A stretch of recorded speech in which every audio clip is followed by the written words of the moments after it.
Bo, great to have you on such a content-filled week. Let's just say that. Oh, it really is. Good to be back, Tommy. Appreciate it. I want to start off with this Senate sex tape. Obviously, with the latest news about Trump, once again, that gives cover to the Democrats and all of their acts of decency. But what I think is really interesting here is the way that the media is framing this as some sort of a conservative conspiracy theory when this person, if I'm wrong, please correct me, but I believe this person uploaded their own content of their bare butt and their act. So it doesn't seem like it's a conservative conspiracy theory that this person bent over in a Senate building and filmed their content. But maybe it was just us. No, not at all. I think you hit the nail on the head, Tommy. What strikes me about this is it is unapologetic. Completely unapologetic, completely shameless.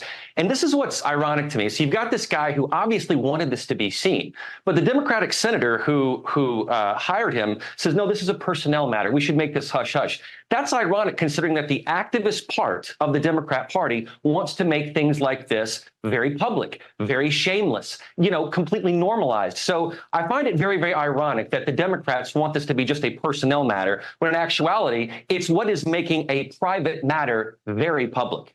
And that's what struck me about this story. Yeah, the personnel issues. Interesting, too, that through the weekend after this broke, the mainstream media again cited that it was a conservative outlets that were pushing this, but yet this Senate aide was let go. So if he didn't do it, if it was just us making this up, then why did you let the guy go? Another part of this that's interesting to me, but you're right about this. The left embraces this kind of activity, and I believe it's the subject of this video himself who believes that this discussion about his act and the horror that many of us have at his act is just homophobia, because we just don't like gay porn in Senate buildings. So it's us that have a problem. What say you? It's the victim delusion. I would call it the victim delusion. It's the delusion of thinking that, okay, you did something wrong. You desecrated a public space, okay? You desecrated a public space, but yet you think you're the victim. You think that tax dollars should support this. That's what I think is so absurd about it. So it doesn't matter whether you're gay or straight. It has nothing to do with homophobia. That's just the easy cop-out that they use. But this guy, Tommy, is not apologetic about it at all. I think he knew good and well that this content would be uploaded and probably cheered it on. So you can't say you're a victim all the time when you're desecrating a public space and your tax dollars going to pay for it. Yeah, and also I think there's probably an element to this that this person himself probably thought that if he did get caught, that because he's a member of a certain community, that it would be forgiven because they have a sense of entitlement. The Rainbow Mafia shields and protects them in all their deviant activities. Drag queens can gyrate in front of children. That's supposed to be accepted. You can read books about gay oral sex in the children's library. That's accepted. So I'm sure there's part of this 24-year-old that thought, hey, I'm just going to do this. And if I get caught, I'm just going to say, that I'm a member of the LGBTQ community and this is my right. I feel like that's probably why he was so brazen with his activities. Yep, I think it's the hubris of exactly that activist part of the Democratic Party, which now that Democratic senator thinks is just a personnel matter. It's absurd. Well, they're bringing diversity to the White House, bringing diversity to D.C. in all the most wonderful ways possible. What an early Christmas gift that video was. Horrifying, to say the least. But speaking of horrifying, I want to turn to our next topic of the day. So everything bad happens or starts on TikTok in many cases. And here's a new one. People that are serving the United States of America in the armed forces, in the Army, in any branch of the military, the younger ones are taking to TikTok to share their displeasure of their country and the way that they are serving their country. Let's take a look, and I want your thoughts on this content.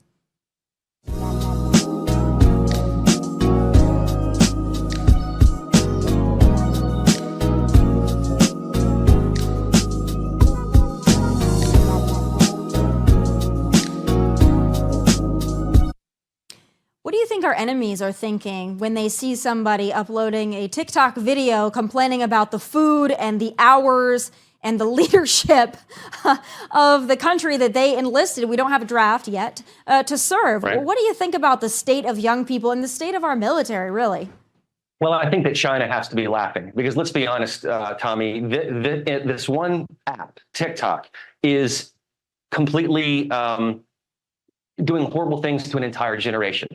It is desecrating our military. So when you see these young military Gen Z folks that are signing up for the military and they're complaining, to me, this is the cause and the effect of Gen Z, which is you have a lazy, coddled generation. And then you have the military, honestly, who's not doing itself much favors by coddling to them with these DEI initiatives.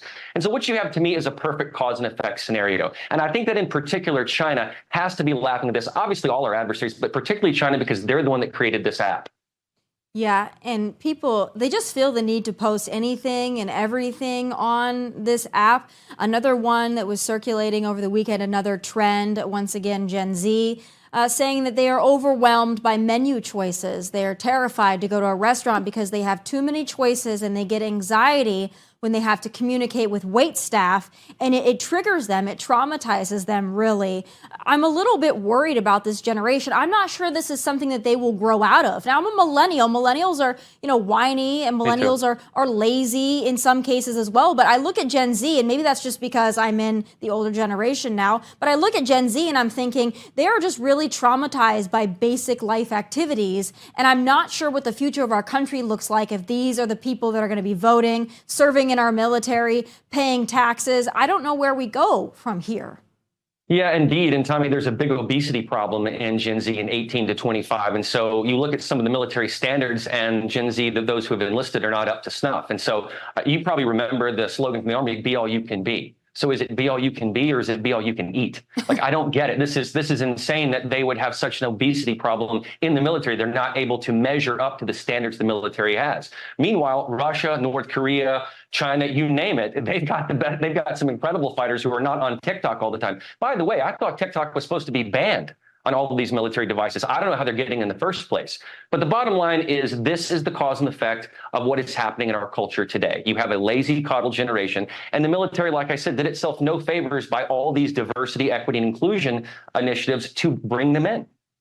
I feel like a lot of these people that are joining the military, and not all of them, because there's certainly a lot of young people that want to serve their country, but some of these people, the people that are posting about how much they hate the military, I feel like a lot of that is because they want the content of it all, and they don't know what other content to make, but our tax dollars are funding their time to make these TikTok videos. I also think it's interesting because if you're in law enforcement, if you're in the military, you can't speak badly about your department. You can't speak badly about your commander-in-chief, no matter how abhorrent your commander-in-chief may be. But you can make TikTok videos talking about how bad the military is. It's interesting to me that that is overlooked. Also, you can be discharged from the military for not taking the COVID vaccine. But again, you can sit there and make TikTok videos and dances. Oh, and also drag queen recruitment is a thing that you can do as well. So it feels like liberals have just taken over everything at this point. Yeah, and I think you hit the nail on the head with the fact that there's a dysphoria. It's about the projection of your life rather than your life itself. People want to be rewarded for what they project to, to the public, but they don't want to actually be rewarded for what they actually do. It's more about the persona of it and the public image of it rather than the actual work itself, which should be defending our country, should it not? It should be. Speaking of defending our country, and swearing to protect and defend our country, we've got a Fairfax County School Board member who decided it would be appropriate, valiant, bold, and brave, to be sworn in on a stack of what he determines to be banned books. Now, these are not banned books, simply we don't want children reading gay porn, but what do you think of this? A publicity stunt, or is this going to be the new normal? Should we expect all liberals from here on out to swear their oath and allegiance to our nation and the Constitution on a stack of gay oral sex books? I think it is the new normal. And here's why I say that. What we talked about earlier in the first topic had to do with what that staffer did and the brazenness of it. I think there is a faction, again, of this, the gay agenda as a part of the radical left that wants to normalize all this type of behavior. What is striking about this is that this man, this person on the school board, is someone who swore his oath on a stack of these books. Where it was the Bible before, what it says to me is this stack of books, Lawn Boy and I can't remember what the other one was. Gender queer, their favorite gender queer, yes. Yeah, Lawn Boy and Flamer. Those are the books that are now your moral compass. That is your moral beacon. That is what you swear your oath by. So, and what I think is so peculiar about this guy, Tommy, is he started his career working for Lamar Alexander and John McCain.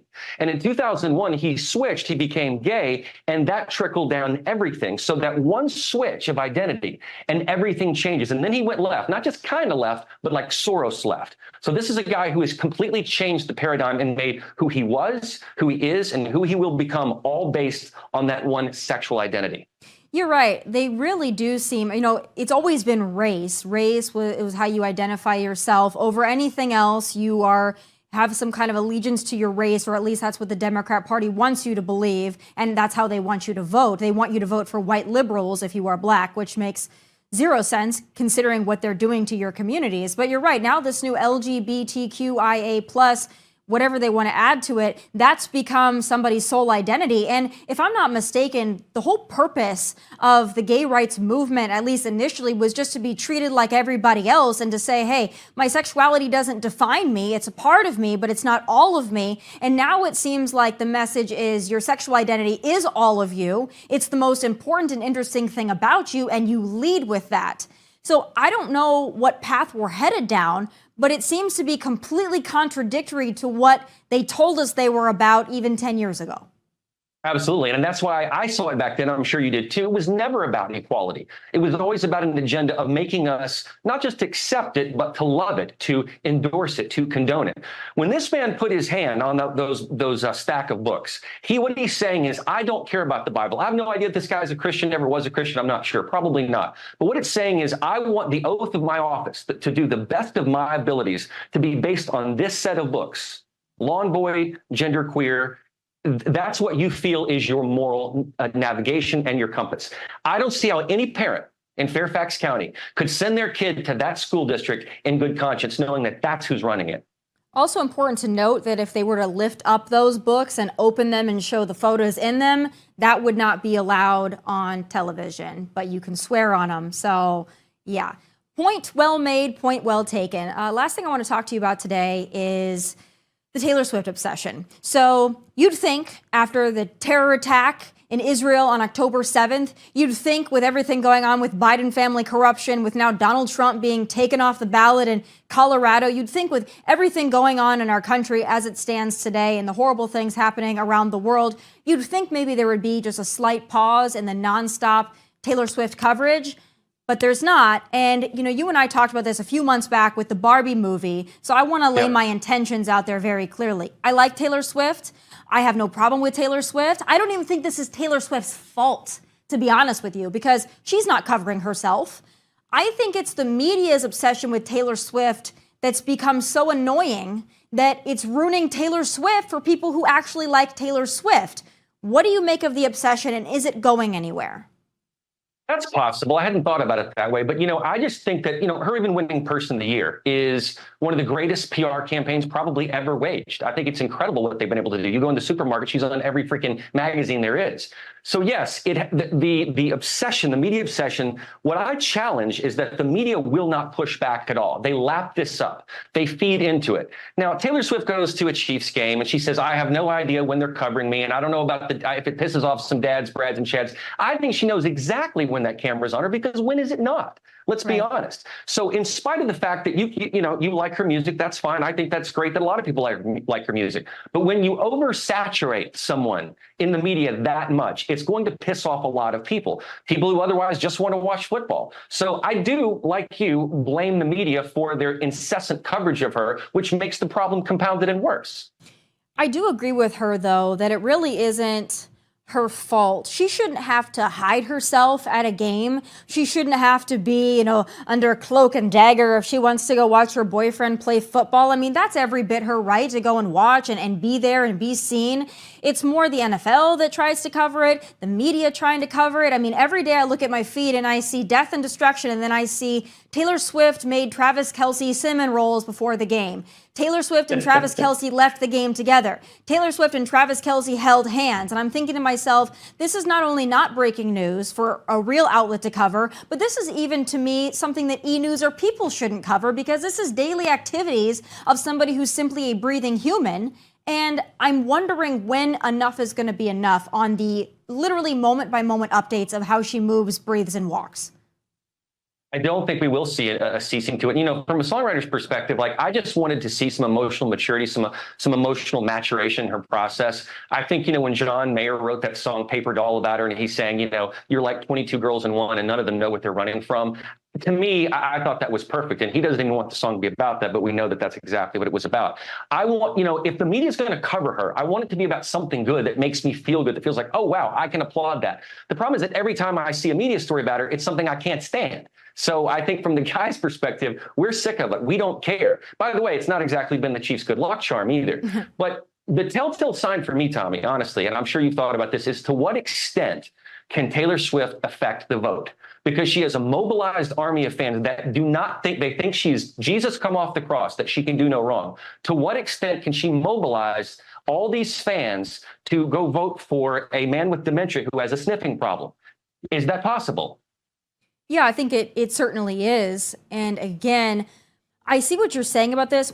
One thing that does bother me, though, about conservative influencers or conservative media when they talk about Taylor Swift, they're so angry that she's got this influence over people. But I can't be angry that she's got the influence over people, because that's something that I think we should be envious of and jealous of, that we don't really have that. But I actually think we do have that, and there's another obsession on the right, and that's Donald Trump, right? So as much as the left loves Taylor Swift and we're worried that she's going to be able to get out the vote, I mean, there's a lot of idol worship when it comes to Donald Trump as well, and he's also a celebrity in many regards, if not really all regards. Obviously, he's a former president, but he's always been a celebrity. So I think it's interesting when conservatives get so mad about influence of Taylor Swift. Well, hey, listen. We wish we had it, right? Isn't it kind of one of those things where it's like we can bitch and moan and we can stomp our feet, but it'd be kind of nice if we had that kind of mobilizing force on our side outside of Donald Trump. Yeah, that's true. And we've always had a little bit of a problem with our influencers on the side of the right. But I will say, you know, there's that song by Living Colour, The Cult of Personality. And that describes perfectly what's going on here, whether it's Donald Trump or Taylor Swift.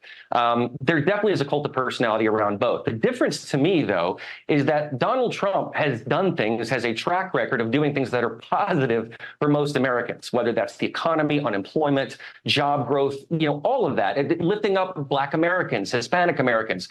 I want to know what Taylor Swift has really done to influence the market and make our lives better. I have to play devil's advocate here, because she has stimulated the economy a lot. So I will say this about her. I don't like the constant coverage of her by the media, because I think it's annoying about the cinnamon rolls and stuff. But I will say this.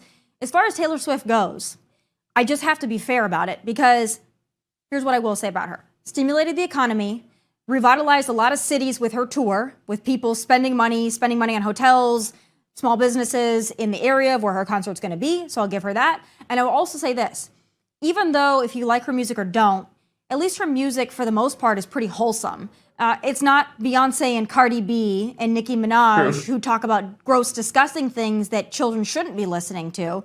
So I will give her that for the most part, she is pretty wholesome. She's not altogether a bad role model. Yes, she's dated a lot of people, but as far as celebrities and mega celebrities go, I will give her that on that side of it. So she has done things. I think we put too much weight onto what celebrities should do for the world.